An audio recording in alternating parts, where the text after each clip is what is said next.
Thank you, Mr. Speaker. The canola industry continues to be an innovative powerhouse. The industry has been increasing its value-added production for decades. Alberta now exports not only raw canola, but also ready-for-the-shelf products such as canola oil.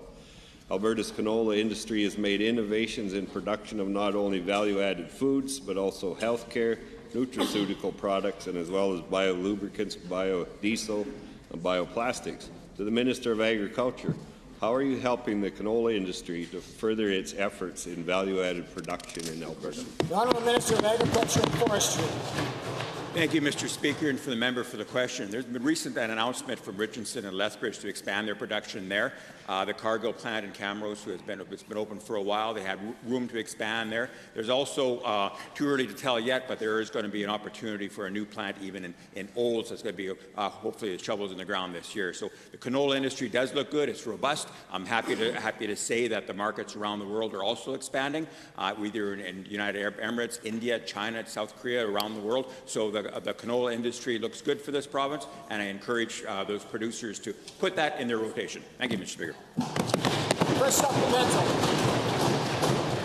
Thank you, Mr. Speaker. Given that China is concerned about the blackleg and has again threatened to slash dockage to levels of up to 1%, and given that China and Canada have been in talks for a long time to come up with a mutually agreeable trade deal, and given that there's huge growth potential for canola exports to China, to the Minister, can you please update this House on your progress and discussions with the Federal Minister of Agriculture?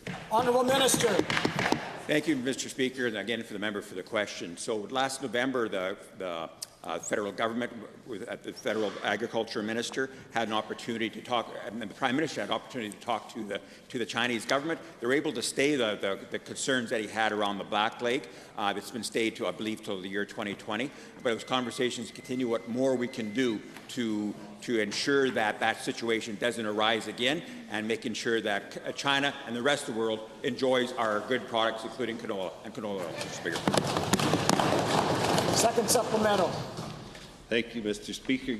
Given that at the end of 2016 year, Alberta Canola had committed $3.46 million towards 28 active research projects, and given that every dollar was matched by $3.24 million from research partners, and given that these important projects further strengthen and diversify this important Alberta industry, to the Minister, how does the government plan to strengthen and support the good work that the canola councils are doing? Honourable Minister. Thank you, Mr. Speaker, the member for the question. I'm for one, I'm very proud of what the canola producers in Alberta have done. They've made great strides on the product, on being able to have higher production on same amount of acres, on being able to have it more resistant to other different kinds of chemicals, be able to market their product around the world. And I'm very happy to be able to support them in their efforts in trade, in research, as they continue to grow their industry. Thank you, Mr. Speaker.